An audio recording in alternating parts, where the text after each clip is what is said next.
your account number, I will send you 100,000.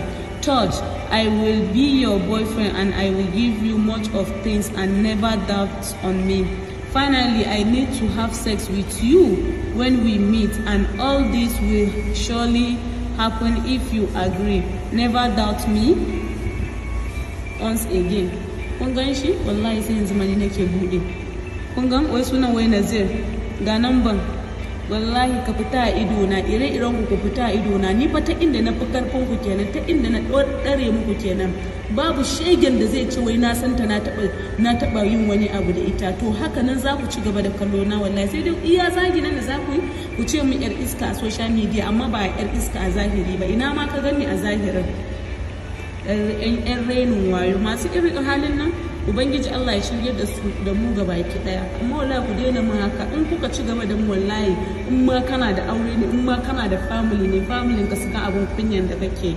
Kun ga, I will block the useless immediately. Nonsense. Let me deal with business people. Murna Hausa Top TV, tasha al'umma. Muna roƙonka idan wannan ce shigowar ka channel din nan ta farko, muna roƙonka da ka danna mana alamar subscribing, sannan sai ka zo ka taɓa mana alamar ƙararrawar sanarwa. Ta hakan ne za ka ringa samun labarai zafafa da ɗumɗumin su da zarar mun ɗora. Mun gode.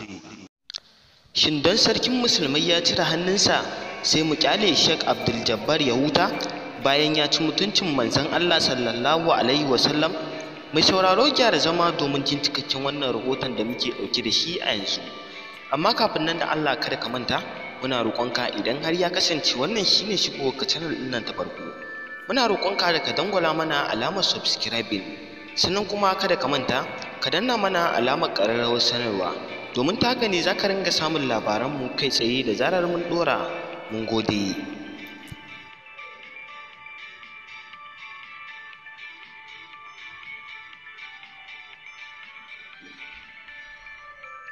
Mai sauraro, kamar yadda ka sani dai, a baya-bayan nan ne dai Sheikh Abdul Jabbar ya ci mutuncin manzon Allah sallallahu alaihi wasallam.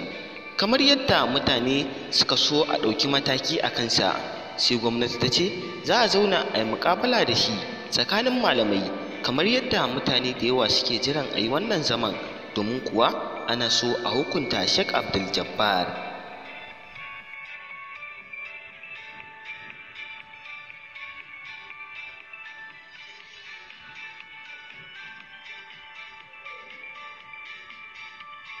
Wasu mabiyan Sheikh Abdul Jabbar sun ce wannan kalaman nasa ba komai bane ba, domin kuwa sun ce daidai ya faɗa.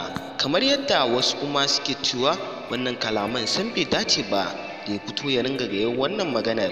Kamar yadda mutane da yawa sun fito sun ja mai kunni, kamar yadda da ya fito ya wannan maganar yake cewa shi dai a yanzu tunda an dakatar da shi daga wa'azi, to zuwa zai yi ya ringa rubuta littattafai. Dama abin da yake so kenan, kawai dai dan mutane sun ce zo ya ringa yin wa'azi ne shine yake zuwa yana yi, amma ya ce a yanzu haka shi littattafai zai koma rubutawa.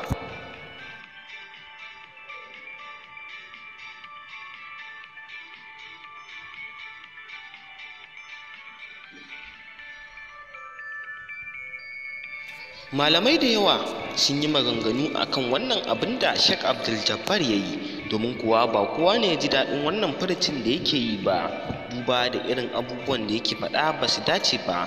Kamar yadda mutane da yawa sun fito sun ciccike shi akan wannan al'amarin da yake faruwa. A yanzu haka dai an ce za a zauna da Sheikh Abdul Jabbar domin a zauna da shi, wasu kuma ca suke yi kada a zauna da shi, domin kuwa Sheikh Abdul Jabbar yana da baki, suna nufin cewa idan an zauna ba lallai a ci nasara a kansa ba.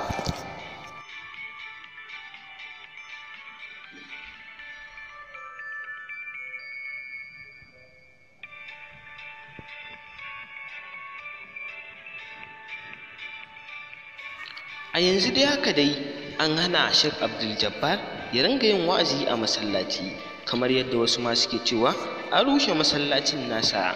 To shi kuma dama abin da yake so wai kenan, yanzu littattafai zai koma rubutawa. To mai sauraro, mu dai nan muka kawo ƙarshen wannan rahoton namu. kai dai kasance da wannan tasha a kodayaushe ta hanyar dangwala mana alamar subscribing, sannan kuma kada ka manta ka danna mana alamar ƙararrawar sanarwa, domin ta haka ne za ka ringa samun labaranmu kai tsaye da zarar mun ɗora. Mun gode.